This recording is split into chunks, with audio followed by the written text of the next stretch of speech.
Top of the morning, my Cadillacers. Top of the morning, kinfolk. It's the Cadillac Talk Morning Show. I am your host, Macaroni, Big Tony Jones in the building. Salute to everybody watching this morning. Wherever you are in the world, we saying nothing but love, blessings, prayer. I hope your family's good, your health is straight, and your finance even better. And if it's your first time checking in, let me know what country, what state, what province, what street corner, what penthouse in the sky you checking in from, because we worldwide, and it's nothing but love, y'all. You know what I'm talking about?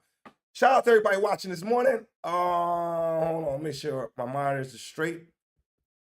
I don't know, my mic looks like it's loud today. If y'all pop on the live, let me know how my audio sound today. If my audio good, if my audio is good, let me know, y'all. You know what I'm saying? Listen, Floyd Mayweather. God damn, Floyd.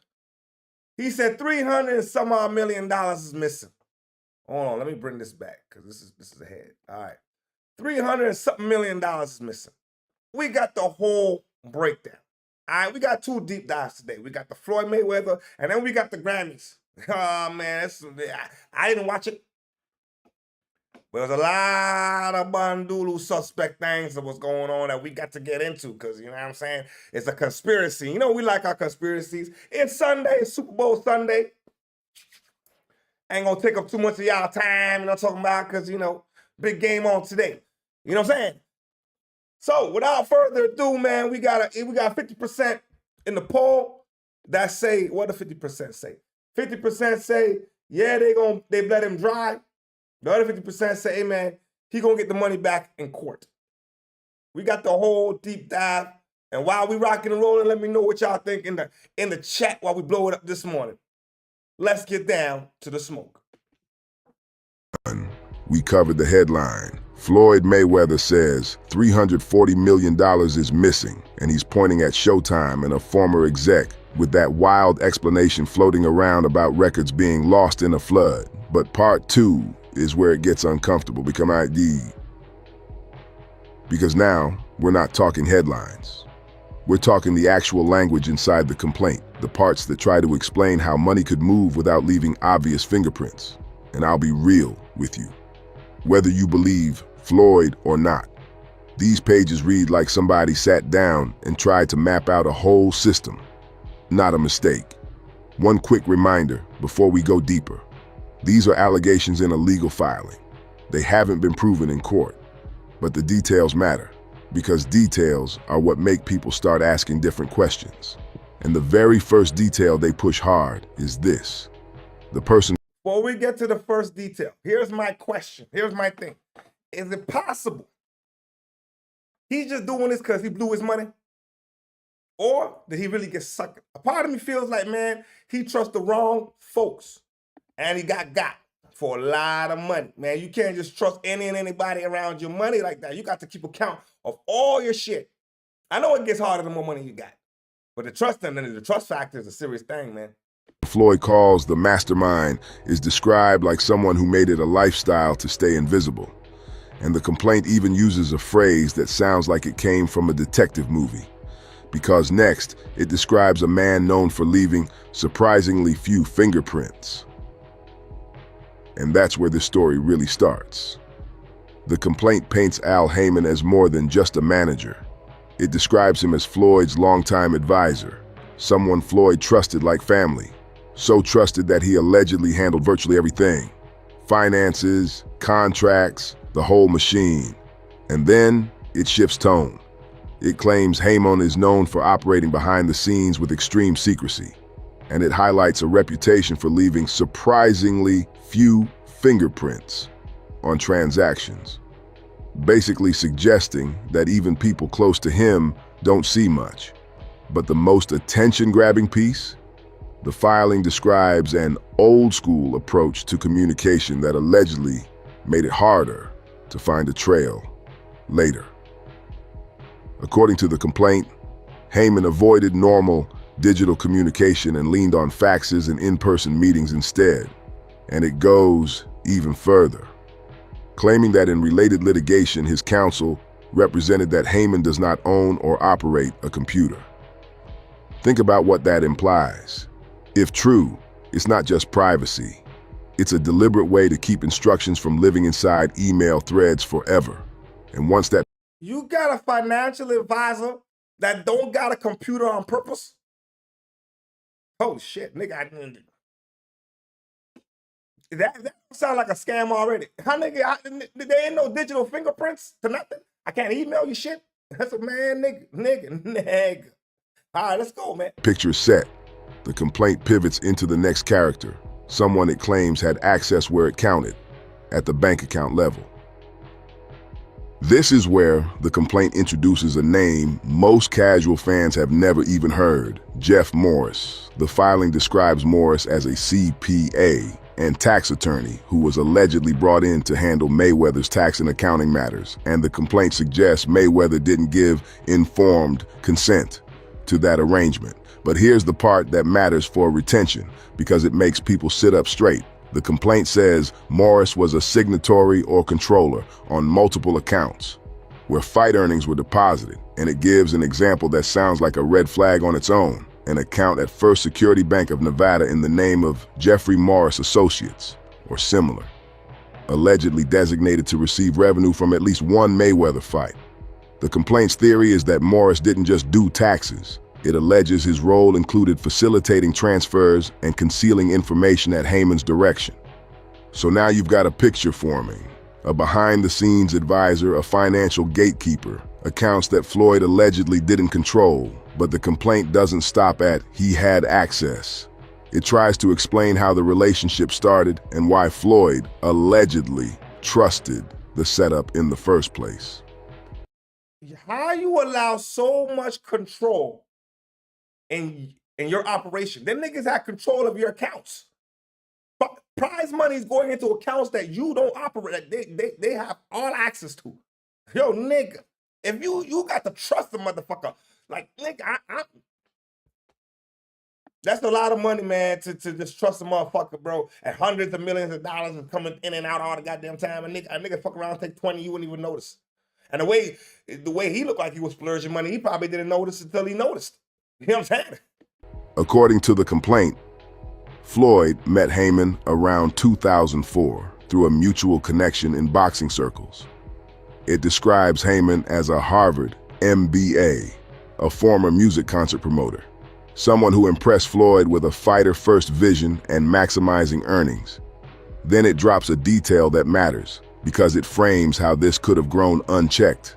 The filing claims Floyd understood their arrangement to be a verbal one-year management/advisory agreement around 2005, and it says the fee split was unusually favorable. Heyman would take about 10% and Floyd would keep 90%, far lower than what fighters often pay. But the complaint says after that one-year term ended, no new written agreement was signed. Yet Heyman continued in the same role for the next 15+ years, and the filing adds another psychological hook. It claims Heyman sometimes represented that he never took a dollar from Floyd beyond token amounts, creating a narrative of loyalty and friendship. The complaint suggests Floyd now sees that narrative as deceptive. So the filing is building a theme: trust, informal arrangements, and control behind the scenes. And right after it sets that foundation, it lays out the most explosive claim of all: how major fight money allegedly got routed. This is where the complaint starts naming actions, not just relationships. It alleges that around May 2015, Showtime wired Mayweather's purse and pay-per-view upside from the Pacquiao fight into a First Security bank account connected to Jeff Morris, rather than directly to Floyd. Let that sink in. The allegation isn't a delayed payment. It's the money was routed into a different account, and the filing frames that as an overt act that allegedly put the money within Heyman's reach, suggesting the structure itself was part of the problem. Now again, allegations, but for viewers, why would the money go directly to an account that he operates? I don't understand this. Yo, Chico Black, good morning, Chico Black, my partner player. Salute to you this morning on a Sunday morning, player partner. Oh, man, Chico, the partner got, man, he's saying he got about $300 million, man. That's a lot of money to get got, bro. The Pacquiao money went straight to an account that he operate. I said, man, yo, I don't know, man. That's rough. I don't know who to blame, man, because, yo, that's a lot of trust to put in somebody, man. this is the part that changes the story from gossip to, wait, that's a specific banking claim. And once the complaint makes that claim, it immediately gives a second one that's even easier for regular people to understand. It alleges the accounting statements included inflated or false expenses that reduce Floyd's net. And the numbers it throws out are the kind that make people replay the sentence twice. The complaint claims that in accounting statements for fights, at least the ones they say they've seen, there were inflated or false expenses that cut into what Floyd would receive. And it gives an example.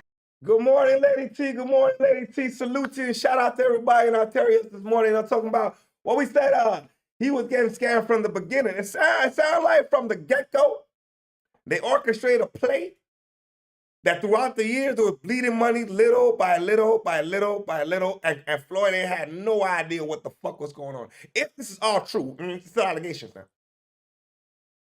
But if $300 million is gone like that, yo, what a scam. I mean, goddamn it. What we say? He ain't broke. He got money, trust me. And yeah, he's done fraud for this benefits, but he ain't broke. Hey, you know what? I can't watch a man's pocket that I don't know, man. You know what I'm saying? All I know is the man's asking for $300 million that he lost. That's all I know, man. Whether he broke or not, I don't know. He ain't my friend. I wish he was my friend to give me a couple dollars, though. I wish he was my friend to give me a couple dollars. But for him to be broke, you blew a lot of money, man. It can happen to anybody. Oh, shit. Y'all give me a second, man. Is it on? Let me get, actually, you know what? I'm going to let it play while I fix this camera. That sounds almost designed to go viral.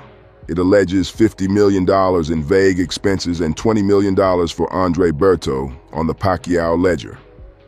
The filing's theory is that these kinds of entries could serve as paper justification to withhold money from Floyd, especially if they were inserted at someone else's request. Then it layers in another allegation: misrepresentations and concealment. The complaint suggests Floyd's team was told by omission that big chunks of money were being held back for supposed reimbursements. So the story the filing is trying to sell is this: route money into accounts Floyd doesn't control, reduce the net with questionable expense entries, explain away the gaps with vague reasons, keep the documentation hard to access later. And that brings route money into accounts that Floyd does not control. Do you know how dangerous that is? Hey, man, listen, bro. I mean, a nigga ain't got to be broke, but to lose $300 million is going to hurt your network, man. Like, you got to be worth billions of billions, like, you know what I'm saying? Like, billions and billions of dollars, and then you're not even phased. You know what I'm saying? What we say? Well, Floyd is pretty, it's partially to blame, too. That's facts. He doesn't sound like he was on top of his finances because he trusted too many people. That's what this lawsuit seemed like. He put too much trust into the wrong folks, and then they got him for an amount of money that he can't just go back and fight to go get it. I mean, he could if he wants to, but it's not like how it used to be. You know what I'm saying? Even if you trust the person, could your bomb, you need to watch your money. You got to watch your money, man. Look at, you know what I'm saying? And look at Tyson. $400 million he got robbed and duped by King even more money. Come on, man. Even Tyson, yo, bro, it can happen to anybody. You know what I'm saying? And that took a chunk out the man's network, bro. I ain't gonna lie, bro. These promoters, these fucking managers or whatever, you got to be careful, man. Pray to God he's not broke though. Can we go there? Can we just say, Floyd, we got your back and we hope you got some money, because this is a lot of money to be got, man. I ain't gonna lie, man. Hold on. Let me get this all up. Us right back to the phrase that made the internet explode. Except now, the complaint ties it to the biggest fights. In the complaint, the lost in a flood idea isn't presented like a random excuse. It's framed as part of a longer pattern. It alleges that when Floyd's new team asked Showtime in 2024 for documentation of fight revenues and expenses, they were told some records, like payout spreadsheets or deal memos for the Pacquiao and McGregor fights, were lost in a flood or stored off-site and not readily accessible. And the filing makes the point bluntly. Whether or not a flood occurred, the result is that documents that would clearly trace the flow of money for the biggest fights are conveniently unavailable. That one line is why people won't let this go. Because those two fights are the money mountains. Now, the complaint shifts again. It says this wasn't just missing paperwork. There were allegedly banking records that show where money went afterward. And this next part is where the missing claim turns into a pattern claim. The complaint alleges that banking records obtained by Floyd's team show a pattern of large transfers from those accounts to Allen Heyman Development, Incorporated, and other Heyman-owned entities. And here's the twist in the allegation. The transfers were often labeled as repayment or loan payoff, which would suggest Floyd was paying back money Heyman advanced. But the complaint says Floyd insists he never received such loans, and argues those labels created a false story on paper while money was being moved out. It even claims that after major fights, tens of millions would move shortly afterward, draining the... After major fights, tens of millions of dollars was getting shifted. When did you notice this, though? You know what I'm saying? Like, this had to have been years and years of them just taking the money, and you had no idea because you just living in the moment. Yeah, you know what I mean, there's so much money going around. You know what I'm saying? Terrence Crawford was smart. When I think whatever IBF or whatever the fucking boxing commission was, when they were coming for their commission fees, he said, "Fuck it, I ain't doing it. I'd rather retire if I give my commission fees." You know what I'm saying? Yeah, well, all the rest of these boxers, man, they paying commission fees every time they win in this shit. I think it's yearly or whatever the fuck it was. Motherfucker say, I ain't doing shit. Y'all niggas ain't finna, you know what I'm saying, have me an extortion. account that held Floyd's money. Then it gets even more extreme. The filing alleges there were numerous one-off payments directly to Heyman or Morris on dates not connected to fights, with memos like Mayweather expenses, or no clear description. And the amounts listed are wild. The complaint... Man, I'll be real. I don't think Mayweather can be broke. Like, maybe, even if he had, 10 million left, I'm just throwing a number. That's still not broke. You know what I'm saying? Like, you got to go into debt to be broke. That nigga got cars he can sell off. You know what I mean? They got assets. You know what I'm saying? But $300 million is a lot of paper, my nigga. Give me a fucking $100 million. Give me a million of that shit, nigga. I'll be all right. You know? I'll share it amongst everybody on the live right now. I swear to God, we'd be all right. Cites figures like $12 million, $15 million, $3 million, $9 million, and more. If you're watching this, you don't even need to be a finance person to understand the emotional punch.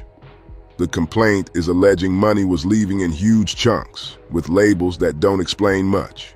But the next detail is the one that makes it feel like control, like someone deciding what Floyd was allowed to see. The complaint claims Heyman took great pains to make sure Floyd stayed unaware of these accounts and transactions, and it backs that with a specific allegation that's easy for viewers. Remember, this man has no computer. You have to understand it. He deal with fax machine shit, nigga. You gotta fax his number, send me the papers, and you ain't do nothing, none of that, no digital paperwork, nigga. The nigga move with no fingerprints in the 2026. Nigga, I'm not trusting no nigga that ain't got no digital fingerprint, nigga, we got to have record of everything.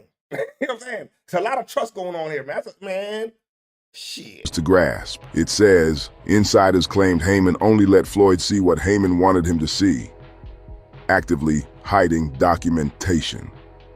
Then it drops the most wow moment. The complaint alleges that in one communication, Heyman directed Jeff Morris to send Floyd only the signature pages of contracts or forms, along with handwritten notes explicitly stating that he doesn't want Floyd to see the documents. If that allegation is true, it flips the whole Floyd should have read everything argument on its head, because it implies he wasn't even being shown the full paperwork. And right when you think if that is true, that, yo, if he could prove that, it's over. He gonna get his money back in court. If you could prove that the documents, when you give me these paperworks, not everything is in there, so I'm thinking, so when they say, oh, you're supposed to read everything? Nigga, you didn't send me everything? I had me thinking it was everything? That's two different stories. That's a scam. if what Floyd is saying is true. Now, here's the thing, though. If this goes to court and nothing happens, then what we gonna say? Floyd just fuck up $300 million and was looking, see what I'm saying, to blame it on somebody? I think he got, bro. I ain't gonna lie. I feel like he got, man. the filing can't get more blunt, it introduces something that sounds like a smoking gun moment, a document that was allegedly altered, and a phrase that should have never been written down in the first place. The complaint alleges that on at least one occasion, Heyman or his agents altered a document to conceal wrongdoing. It describes an example of a faxed authorization form where the date appears to have been manually altered, whited out, and rewritten to misrepresent when it was signed. Then it claims that same document, which purported to authorize Jeff Morris to pay himself a large sum from Mayweather's account, had a telling notation at first. Basically, we need to cover our, and says that phrase was crossed out in the version sent to the bank. Now, I'm keeping this PG-13, but you get the idea. The complaint is arguing that the existence of that crossed out phrase suggests they knew what they were doing was improper, and they tried to clean up the trail. And then it adds another eerie timeline detail. It says after a late 2023 medical issue involving Heyman, described as a stroke, there was a sudden exit of key members of Floyd's camp, with multiple longtime lawyers retiring or withdrawing within months. That detail is in the complaint for a reason. It's trying to suggest panic, like people distancing themselves as exposure risk grew. And if you're wondering, why does Floyd say the damage is bigger than $340 million? The filing answers that too. In the damages section, the complaint doesn't just say money missing. It argues the harm is massive because of what that money could have become. It notes at least $340 million is allegedly misappropriated or unaccounted for, and mentions how historically lucrative fights like Pacquiao were. Then it argues that even conservative investing could potentially double money every 7 to 10 years, implying that $340 million could have grown dramatically over time. And it adds another angle. Floyd is now older and semi-retired, so his ability to generate that kind of income again is limited, meaning the opportunity cost is gone. Then it goes into the personal side. The complaint says the situation led to reputational harm and mental anguish because Floyd's entire public persona is financial success, the money team. It claims the scandal fueled rumors that he was broke or stuck overseas due to money issues. You know, I haven't been working a lot of my gigs. I lost a lot of my gigs. So, by the way, yeah, hold on. Before we move on to the next segment, I apologize for the technical difficulties this morning. I don't know what the hell is going on, man. You know what I mean? This morning thing got a mind of its own, man. You know what I'm saying? Now, I'm going to put it like this, bro. I hope to everything I love, man, that, yo, the man gets his money back if that's what really happened. You know what I'm saying? That's a lot of money for them folks to be squeezing out of you year after year, and they just went right over your head. $300 million? Generational wealth you just gave away to somebody else. No different than what Chico said with Tyson and Don King. That nigga got Tyson, man. On to the next segment of the day. Corey said he might have to end up on goddamn food stamps and welfare, and he gonna need government assistance because TMZ is not letting him eat no more. He's losing gigs and shit. And then Joe Budden's had an atomic bomb on the nigga. If y'all remember what he said about Joe Budden earlier in the week, we're gonna touch on that a little bit. But this is what Corey Holcomb got to say, man. Hey, man, Corey, man. Shit's going bad. It's going real bad. thank you, TMZ. I lost another gig today. Gary, Indiana on the boat. Y'all got me good. Y'all got me good. Y'all got me good. I'm losing gigs. People are saying, Corey, the optics of that video. Yeah. Now, this is the original video. In case if y'all haven't seen it by now.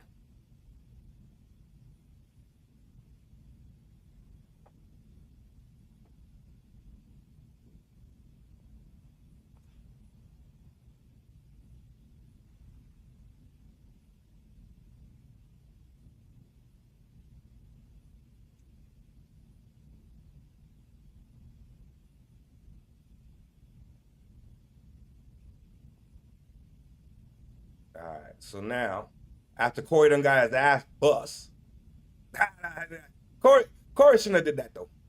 Y'all got me good, TMZ. Okay, so we had to relive the moment for a second. I don't know what Corey thought was going to happen. I don't know what he thought was going to happen. Here's my thing. You in any era, you gonna go put your hands on a woman like that though? Man, if you don't have a very, very, very, very good reason, nigga, you mad. I'm telling you, bro. That got to be your woman or some shit, and we got to say the lover's quarrel or something. Nigga, you ain't see what they did to Diddy? Nigga, he should have apologized to that woman and kept it moving. But he didn't want to take no responsibility. And now you're in the situation you are in today. I'm about to be out here on welfare. I'm about to be out here on welfare. Somebody got to explain why I ain't got nothing no more. You're not gonna be able to buy no more Hocula. Can't buy Hocula. Nope, because the jacket that you were looking at I'm gonna have Proclubula. cost $1,600. That's funny. Yeah. Man, I lost a gig today. When they told me this one canceled too, I was like, God damn, all right, now it's getting bad. I'm talking about, I done lost some real, you dig. All because it's certain places that are ran by the people that will listen to a TMZ. I ain't never lost no gigs before. Like, we have people saying stuff about me all the time. Yo, Lady T, you know what, man? Hold on. Wait a second. Can I pin that comment as a matter of fact? That's what I'm doing. All right, that's what I'm doing. It said he didn't get got. He got himself. He thought hitting the lady was gonna just smooth over. Arrogance is bliss. Yo, the nigga thought this shit was just gonna, you know what I'm saying? He thought he could talk his way out that motherfucker. That's what the nigga thought he was gonna do. It wasn't gonna pan out well, bro. I'm telling you. If you don't go to jail for it, all right, cool. But the perception of the public and then the way you went about it after, nigga, man, I don't know if that situation with Anton was a good thing or a bad thing for him. I ain't gonna lie, man. It was a bad thing for both of them, to be honest with you. You know what I'm saying? But when TMZ says it, oh, it must be true about this guy. TMZ, you see what you caused me? You got to do something about that. since y'all need subject matter, because y'all admit y'all watch me. I don't watch y'all. I just saw that. I saw that clip where y'all was talking crazy about me. I'm like, what? They talking crazy about me? This man jump on women. Do you think this is a lie? A lot of men who mess with men and women fight. All right. This is him talking about them boy, what's his name there from New Jersey? What the nigga name again? Joe Buttons. All right. Gotta relive the moment. Cause Joe, when Joe got wind of what this nigga had to say, it wasn't pretty at all, man. I said Corey's crashing out, bro. Corey, Women. man. Yikes. Is that a lie? It is my opinion that a lot of men who sleep with men and women fight women. I hope they respond, because if we can do this. They ain't gonna respond, because they know I know he's switch hitting. He know I know. I've been said that's backdooria over there. I've been said that's backdooria over there. Well, they I've been back said there, that. they brave for sitting on them white couches. That's right. Look up, dude. Look how many women who said dude jumped on her. Damn. Look how many women got claims against him jumping on them. You know, if one woman said, all right, if two women said, huh, if more than two women have said, hey, Pattern. hey, you want some attention? Bring some more attention to that. Damn. Fruit Booty Buttons is a serial woman beater. You know who else? Now explain that this week. Corey Holcomb, you don't All right. Now explain that this week. I said, man, them niggas say you ain't gonna do shit. You ain't gonna say nothing. You ain't gonna stay in your corner because you're a switch hitter.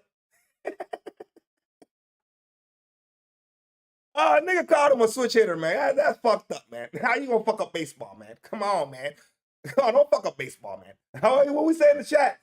Oh yeah, I got that. Okay, cool. So now, all right, we gonna got with Joe Budden got to say, man. fight well enough to do this with me.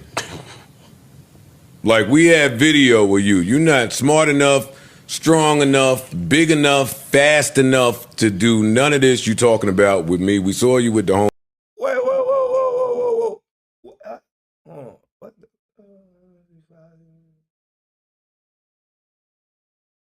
Man, what you do for the TMZ? I had a couple of the white. If you talk about the white dude, because I know the couple of dudes, the white dude, the next one that's with him, kind of like the light skinned black guys, couple of dudes. You know what I'm saying? But I'm gonna check that shit out, man. And the Epstein files is getting. I'll be honest with you, man. I try not to even entertain that because, yo, bro, when you talk about certain things, bro, you talk about a certain way, you get the yellows. And I ain't trying to get the yellows. That's why if you watch, I work my way around certain things. Me, Anton, he asked you to walk outside and you remained stationary, Corey Holcomb. Please keep my name out of your mouth and don't take anything I'm saying as like a threat to you. I wouldn't plan on doing nothing when I see you. Actually, if I saw you and we were breathing the same airspace, I would take it as a threat to me, a threat from God, a threat from life that we even in the same fucking circumference, nigga. Corey Holcomb, your fall from disgrace has been one that should be studied, from kind of funny to kind of bummy to I'm just the dummy. You over there struggling. You look a sandwich away from welfare, you dusty dog shit in the face looking motherfucker, boy. Corey Holcomb, I can't believe that you are engaging this way when you fight that way. Honestly, it's over. You over there just lonely and poor. Your co-host look bad. Not the woman. I'm not talking about her. Everything over there look bad. I know you down bad because you on a Costco table podding in front of a fake plant that appears to be dying. You failed at fatherhood. You hate yourself. You hate your daughter. Your daughter hates you. You failed at fatherhood. The man said you got a Costco table with a fake plant that appears to be dying.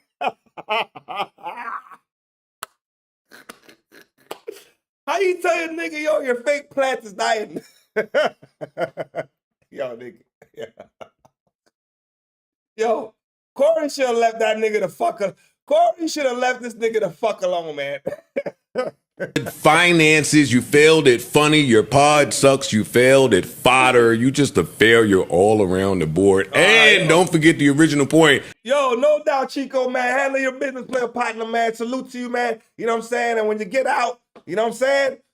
All love, bro, until you get out, man. I appreciate you, big dog. You know what I'm talking about? You don't fight well enough to do none of this with nobody. Employees at a Sterling Heights Wendy's are cold. You don't fight. You can't fight for your saying, man. Nigga, you ain't all that shit you talking, you just talking, man. You ain't finna do a goddamn thing. I'm just to see if Corey gonna respond. But Corey said TMZ's fucking up his shit, man. I don't know. You know what I'm saying? I can't agree with that, man. I think your actions kind of, you know what I'm saying, dictate where you're at right now. You know what I'm talking about? Oh, moving on. We got some new segments before we get into the deep dive with the Grammys. Y'all gonna want to tune in for that. The deep dive with the Grammys. That shit, man. Yo. All right, let's go, man. On the clock, and it's not the Frosties giving them the chills. They say that they've been working for years at the restaurant on 18 Mile and Ryan with no heat, and they turned to us to get their story out.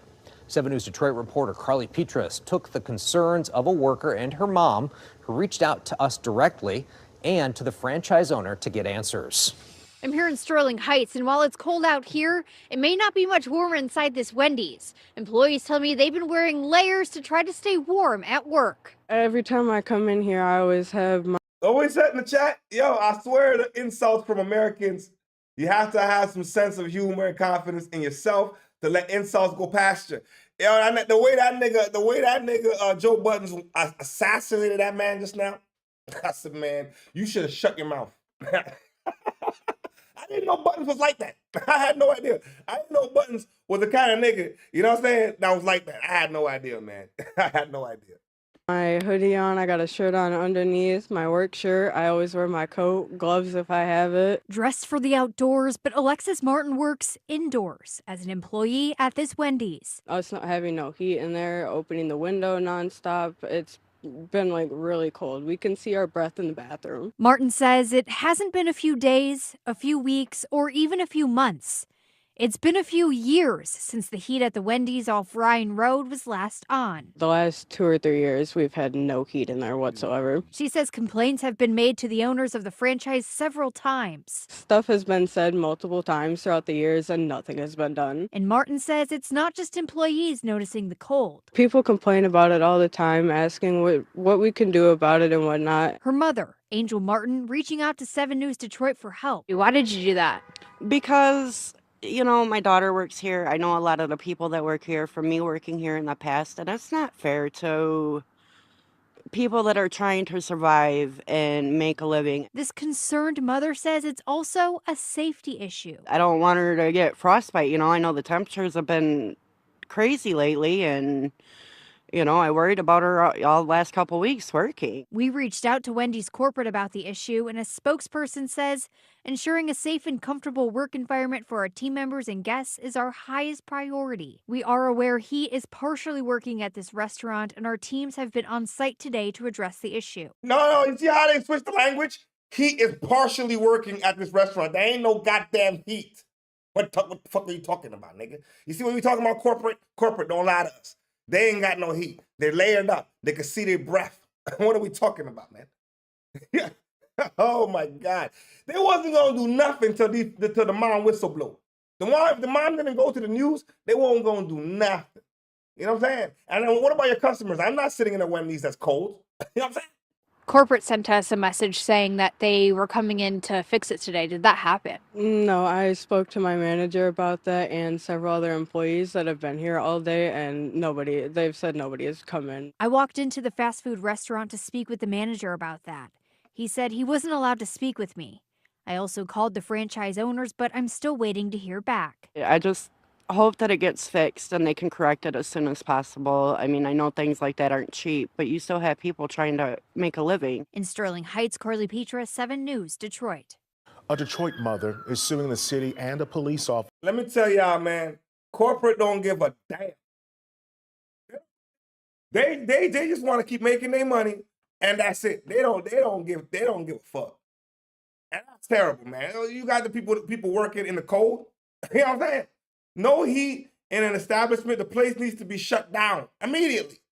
Now, why is it in operation? You know what I'm saying? If they have to wear jackets and gloves indoors while working, then it's not partially working. Ain't no heat. Ain't no heat at all. Corporate fucked up, man. You know what I'm saying? Corporate is messed up. Officer after a traffic stop ended with gunfire. A $25 million lawsuit has been filed over the shooting of Tracy Allen, an unarmed mother of 5 shot 6 times last October during a traffic stop. Let's get out to Lauren Kostick. She's live in her newsroom tonight. And Lauren, Chief Bettison admitted there were multiple issues with this traffic stop. That's right. Detroit's top cop originally supported his officer's actions that day, but after reviewing the body camera footage, he found several policy violations. Now that officer is suspended without pay, and Tracy Allen, the woman who was shot, is finally telling her side of the story. I got permanent marks that's never going to go away on my arms and my legs, both arms. Tracy Allen showing her scars months after being shot by Detroit police officer Zachary Melvin. Thought I was gonna die. Now Allen and her attorney Maurice Davis are filing a $25 million lawsuit. She demands accountability from the officer who pulled the trigger. She demands accountability from the city of Detroit for a pattern and practice of deliberate indifference and a failure to train that officer. Officer Melvin claimed Allen refused to show her license during a traffic stop last October, a claim the chief later found to be false. And I asked for a supervisor several times. He didn't give it to me, so I dialed 911 and told the operator that I feared for my life and asked her to stay on the phone with me. Allen was then pepper sprayed, and she attempted to go to a police station. But video obtained by Local 4 shows 2 officers boxing her in, and Officer Melvin allegedly firing shots. I would be lying if I told you I was okay. What kind of, bro, she got to get the money. I'm sorry to cut it right there for a second, but she got to get the money.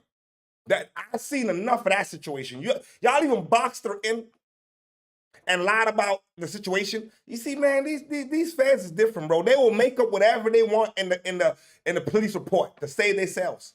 Oh my God, lady, a mother of 4. Come on with it, man. Mentally, I'm not. Physically, I'm not. Initially, Detroit's top cop went from supporting his officer to saying he violated several policies. Officer Melvin was later suspended without pay. This case is about more than Tracy Allen. It's about sending a message that violence against innocent citizens must stop. And the city of Detroit told us they do not comment on pending litigation. It's also important to note DPD has not released body camera video of this shooting. The attorney has submitted a FOIA request, and we did too, but so far no response. He's also urging the Wayne County prosecutor to file charges against this officer. Live in the newsroom, Lauren Kostick, Local 4. We'll keep following it, Lauren. Thank you. We begin here at 11 with some news. All right. What we say, why are they always suspending these officers with pay? So you do the crime, you get a vacation. That's what I see. You do the crime, you get time off with some money. With the same money, and then you got time off. That's a vacation. Imagine I got 3-4 weeks off. Month, 2 months, 3 months. The whole time I'm getting money. So nigga, I'm on vacation. They gotta be held accountable for this shit. They got to be held accountable, man. What we say? She is definitely going to get awarded the lawsuit, especially since it's also ring footage that the police, with the police body cam. Everything is there that shows exactly what happened. You can't spin this one, man. This officer gonna cost y'all $25 million, and I hope she gets every single dollar she asked for, cause that's ridiculous, man. She wasn't even armed. So where's your officer safety at when she wasn't even armed? Never posed a threat at all. You know what I'm saying? Oh my God. News in Brooklyn. Residents there mourning the loss of an 11-year-old girl who was struck and killed by a school bus.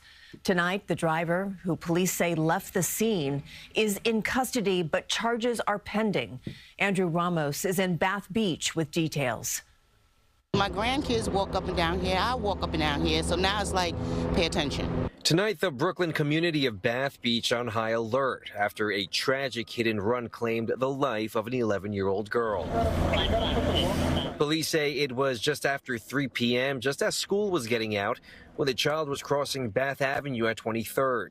Surveillance footage obtained by CBS News New York shows the girl in the crosswalk where she appears to have the right of way when a yellow school bus turns at the intersection. No. We are freezing the video before the impact. It's scary because that's a school bus. It's not even MTA or nothing. It's like, if was kids on it, was you dropping off kids? The video shows that the bus driver did not stop, leaving the scene. After watching the surveillance footage himself, State Senator Stephen Chan came to his own conclusion. There's times when a truck or a bus really don't know that it hit somebody. But in this case, in my opinion, the school bus know that he hit somebody. The 11-year-old girl was taken to Maimonides Hospital in critical condition and died a short time later. While her identity has not been released, the owner of this deli at the intersection says she was a frequent customer who would stop in almost every day after school to buy candy. I don't know why this guy hit for the bus. I don't know, maybe he didn't see her. Or... That driver was pulled over by police later in the afternoon and taken to the 62nd precinct for questioning. Tonight, many questions remain. Did the driver see the child, or was this just a tragic accident? As of right now, no charges have been filed in the case as this investigation continues. Reporting in the Bath Beach section of Brooklyn, Andrew Ramos, CBS News, New York. Year after year, the Grammys get... Let me tell you something. That bus driver saw the child, man. There's no way. Why were you driving so fast, bending the corner? Pedestrian had the right of way. I said, man, come on, dog. It's unfortunate circumstances, but I strongly hope that justice is served and they put this man behind bars for a long time for the negligence. You know what I'm saying? Now, this brings us to our last segment of the day. If you're watching right now, you are 100% a real one. I say you nothing but love, blessings, and prayer. Hope your family's good, your health is straight, and your finances even better. Smash up the like button for a player partner. You know what I'm saying? And if you're not subscribed to the channel, hit the subscribe button, become a newest CADILLAC to the channel. You know what I'm talking about? Now we got some conspiracy to get into this morning. We're going to the Grammys. I didn't say it, the truth said it. So we got to find out if it's the truth or is it a bunch of bullshit. All right? It's slightly weirder. But in 2026, things got much worse. From CeeLo Green and his son appearing on the red carpet looking like demons, to Justin Bieber's underwear performance that looked more like a cry for help than a concert, and Lady Gaga's yearly ritual in front of millions, the Grammys once again proved the Hollywood elite are a bunch of weirdos. Proving that whether you like her or hate her, Nicki was talking facts. Today, we're looking at the moments that prove Nicki Minaj was telling the truth about the Grammys. Just a few days ago, we spoke about Nicki Minaj going to war with the industry on X. Not only did she come at Jay-Z, but she also called out the Grammys directly. Nicki tweeted, "As they do their ritual tonight, God Almighty will reveal himself to them. The ritual will backfire on them. God will not be mocked." Now, Nicki was saying this after being mocked during the opening monologue for her relationship with Trump. She took that opportunity to call the Grammys out for what they really are, a yearly ritual for the Hollywood elite. While I've pointed out before that Nicki might be the wrong messenger, I can't deny that she is 100% right about the Grammys. If you don't believe me, this year's show is all the proof you need. The 2026 Grammys once again proved it isn't an award show, it's a scripted ceremony where industry puppets... What are these people doing? Yo, that lady came out, her whole chest just popped out like that. The homies came dressed like demons. Yo, boy. Speculations is flying. But yo, god damn it. To amuse the elite, performing strange rituals while receiving meaningless admiration. They prop up these idols on stage and tell you exactly why you should praise them, even while those same celebrities are performing in their boxers just to amuse their overlords. If you think what you're shown at the Grammys is just random or simply art, you couldn't be more wrong. All of these performances are strategically designed to subliminally tell a deeper message. That's exactly what we saw from Justin Bieber's performance. This year, Justin's set isn't going viral because of the music. It's going viral because of how he chose to show up. Justin walked onto the stage wearing nothing but purple satin boxers, socks, and his guitar. With a defeated look on his face, he started singing Yukon.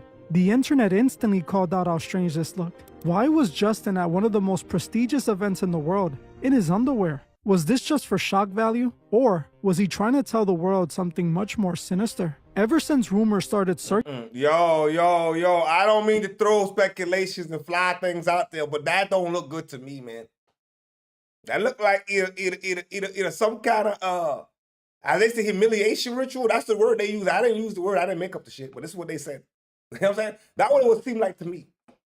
Or man, they done took your soul, man. And then now you got to do whatever they tell you to do. Because that's not a normal man's behavior. You come out in your brief, hat, and socks. I don't mean to laugh, but goddamn.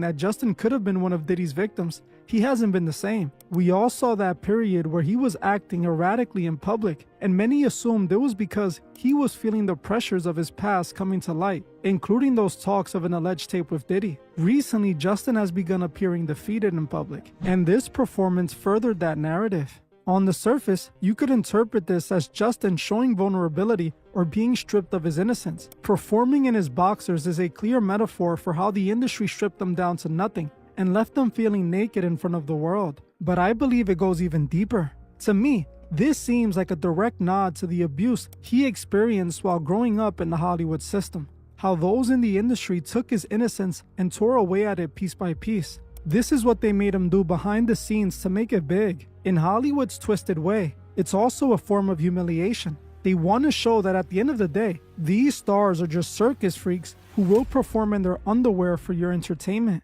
This performance shows how these stars are just circus freaks that will perform in their underwear if need be. If that's not the realest shit I ever, if the man, I don't know, y'all let me know what y'all think in the chat, man, because this I didn't even watch the Grammys. If I had known this shit was going on, bro, I'd have turned off my TV. I know I would have turned off my TV. And you turned off, you came in your brief? Holy shit. Hollywood's obsession with placing the truth in plain sight. For years, people talked about the Yummy music video being an exposure of secret industry parties. Now I see that more than ever. Justin is sending that same message here. He was yummy to those Hollywood elites. His performance proves exactly why there were so many high-profile music industry names in those recent Epstein files. He isn't just singing a song, he's showing us his scars. This performance is exactly what Nicki Minaj is talking about. This is what the Grammys are for, presenting the sick, twisted flaws of the music industry as art so fans can cheer and admire it, not realizing they're being shown nothing but demons. Just look at CeeLo Green's red carpet appearance. We often call people in the industry demons figuratively, but CeeLo took it literally. He showed up with his son Lake, wearing blood red contact lenses and heavy black eye makeup to match a bright red outfit. He looked ridiculous, but his son looked like something straight out of the Conjuring movies. Lake had his face painted bone white with hollowed out black eyes. What, these niggas wrestlers now? I thought it was a tag team wrestling match. I don't know if I'm watching the Grammys or WWE. You know what I'm saying? What do you call it? WrestleMania? It's WrestleMania, man. What are you doing? God. Man, I wouldn't, man. Dressed in matching red like his father. This isn't just a fashion choice, it's a representation of how the industry grooms the next generation to keep the tradition alive. Since CeeLo is deep into the dark side of the industry, he's introducing his children to it early, just like we saw with Will Smith and their children. Will and Jada practically raised their children in the industry, and we all saw how that turned out for them. Not only are Jaden and Willow strange, but they have fully taken their place in the Hollywood system. I literally just released a video of Jaden Smith initiating Kai Cenat into the strange world of high fashion. This is what CeeLo and his son were openly showing us at the Grammys. When questioned about the outfit, CeeLo said, "I was born this way." Because what's going on with the eyes, my guy? I don't know. What do you see? Oh, this. What do you mean? These aren't my real eyes? What do you mean? Are you kidding? I was born this way. Pay attention to that. He's telling you this is who he really is. This isn't a costume, it's a revelation. And honestly, CeeLo's look was almost as disturbing as Chappell Roan, who showed up in a sheer nipple ring dress that many are calling a tribute to the biblical Salome. The same Salome who... Wait, before we get to that, what we say? CeeLo Green always dressed weird, though. I give him that. CeeLo always had a funky way of dressing, I ain't gonna lie. So maybe we ain't gonna give him that one. You know what I mean? Because CeeLo been CeeLo. I gotta go back to Justin Bieber, though. I feel sorry for the man. I ain't gonna lie. I feel bad for the little nigga, man. They got you on stage, and I feel bad for you, man. No man deserves to be on stage like that. You know what I'm saying? I got no, come on, man. No, man. Commanded the head of John the Baptist. The reason people think this outfit is inspired by the biblical story of Salome is because it actually is. Miguel Castro Freitas, the creator-director of Mugler, stated that his recent collections, including the one Ron's dress was pulled from, were inspired by famous showgirls of history like the Bible's Salome. He noted that the character represents human contradictions and the fetishized cliches of the temptress. The symbolism is everywhere in the Grammys if you know where to look. These are the outfit choices that these celebrities have chosen. This is not random. It is all well planned and strategically chosen to tell a deeper message. It all connects back to the industry's overly lustful environment that for the last few years has begun to rapidly show more than ever. All of this shows us a glimpse of the interactions of the industry, and what we see is truly dark. Just like we find in Tyler the... You left your house like that? That's streetwalker activity. That's some high-class streetwalker activity. That's not streetwalker activity. I don't know what the fuck. If that's a ritual, I don't know, man. God damn it. That bitch came out of our house. Might as well came outside wearing nothing. You know what I'm saying? I mean, God damn it. She didn't even look happy. You know what I mean? If you look at her carefully, she didn't even look happy. Creator's performance. In Tyler the Creator's performance, Tyler continued the dark ritualistic pattern with his own stylized set. He came out wearing the chroma plastic mask with an over-the-top hairdo that is clearly meant to represent horns. During the performance, he literally crashes a Ferrari and rises out of the flames. On the surface, it's a career transition, but what it really represents is a death and rebirth ritual. Tyler is showing the world he is being reborn into a new phase in the industry cycle. You have to pay attention to the story the imagery is really telling, not what's put on the surface for your amusement. This is exactly what Nicki Minaj was talking about. This award show was a literal ritual, just like we saw from the Lady Gaga performance. Year after year, Gaga uses the Grammys as her personal playground for high-level symbolism. But this year, she went full pagan ritual. She performed a track. What you say, Lady? I feel bad for Justin too. I feel like it was a cry for help. Yep. In your underwear, where are you supposed to be dressed your best? Exactly, we're supposed to be dressed your best on a night. On a night we should be dressed to impress. You're in your underwear, your boxes, man. You're in your boxes, man. You know what I'm saying? Then they say, it's like the Grammys is one big, let me not finish. You know exactly what I mean? We'll leave it there. You know what I'm saying? We leave it there because, you know, I'm trying to keep my shit in the green. I'm not trying to get to the yellows. Yo, welcome back, Chico, man. Welcome back, man. We got about 5 more minutes in the segment breaking down the Grammys that just passed by, man. A lot of interesting shit going on, man. Like Abracadabra, but in typical Gaga fashion, it wasn't a concert. It was a ceremony. Gaga appeared on stage trapped inside of a massive black wicker cage. Now to Gaga's fans, they just see a cool set design. Gaga always takes her performances to maximum levels of artistry, right? But if you've studied history or the occult, you know exactly what a wicker structure represents. This is a direct callback to the Wicker Man, an ancient Celtic ritual used for human sacrifices. Her song is also titled Abracadabra, which is inspired by the word abrahadabra that was created by Aleister Crowley, who coined it as the magical word. This isn't just artistic imagery. Yo, this is facts. When you talk about Aleister Crowley and stuff like that, no, this is real life shit. You know what I'm saying? I mean, I can't lie. I'm very interested in them things. So, you know what I'm saying? I study a little bit of it to understand it. You know what I'm saying? What we say, Justin is going out, man. He his mind, poor Justin. Justin has lost his mind.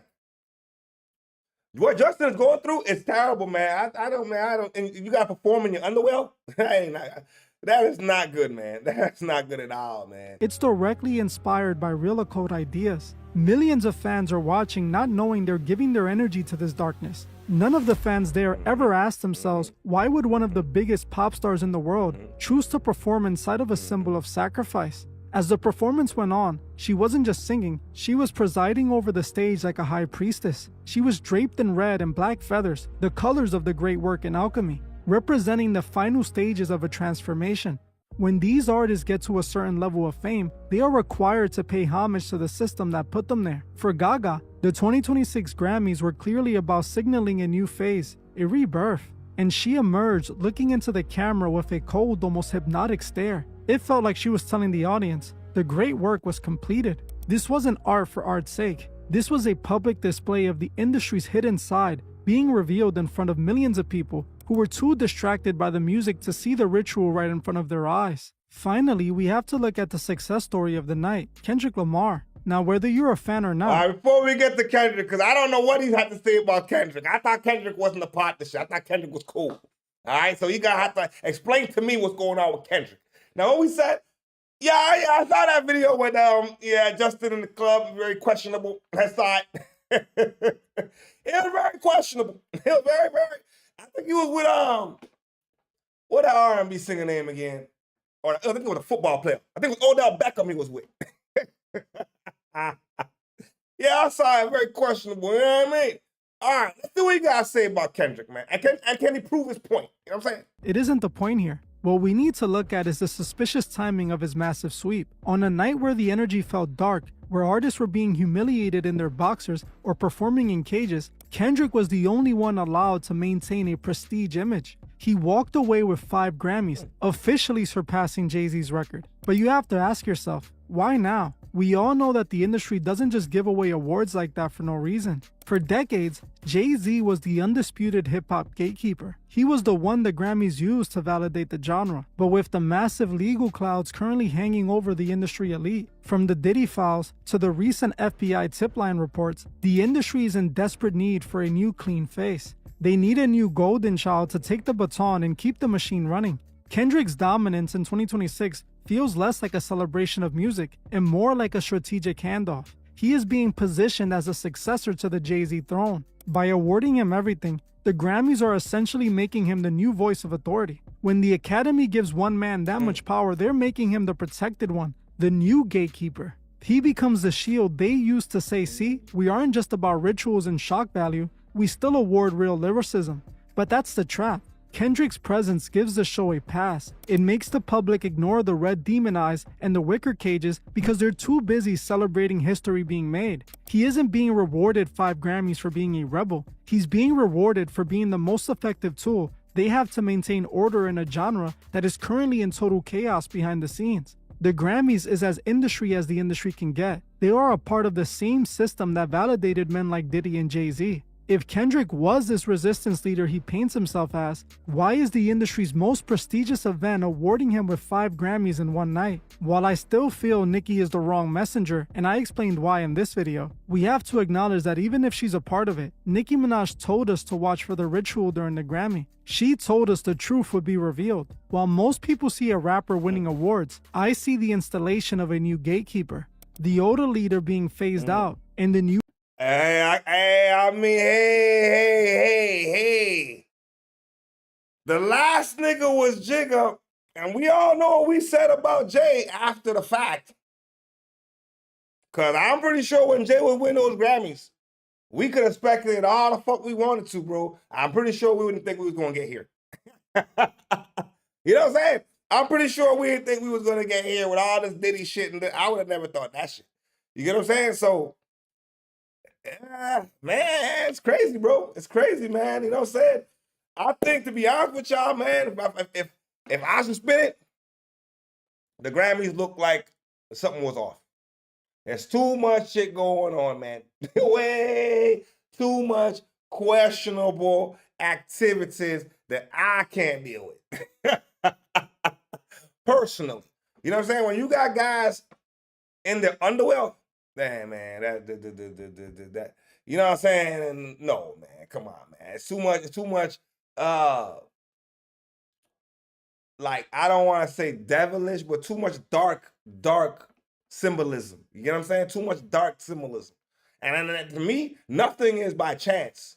I'm a strong believer of nothing is by chance. Well, when he said Kendrick, I'm like, okay. Because I don't believe anything is by chance in the game where they done showed us nothing is by chance. So then I can't look at everybody with a safe card.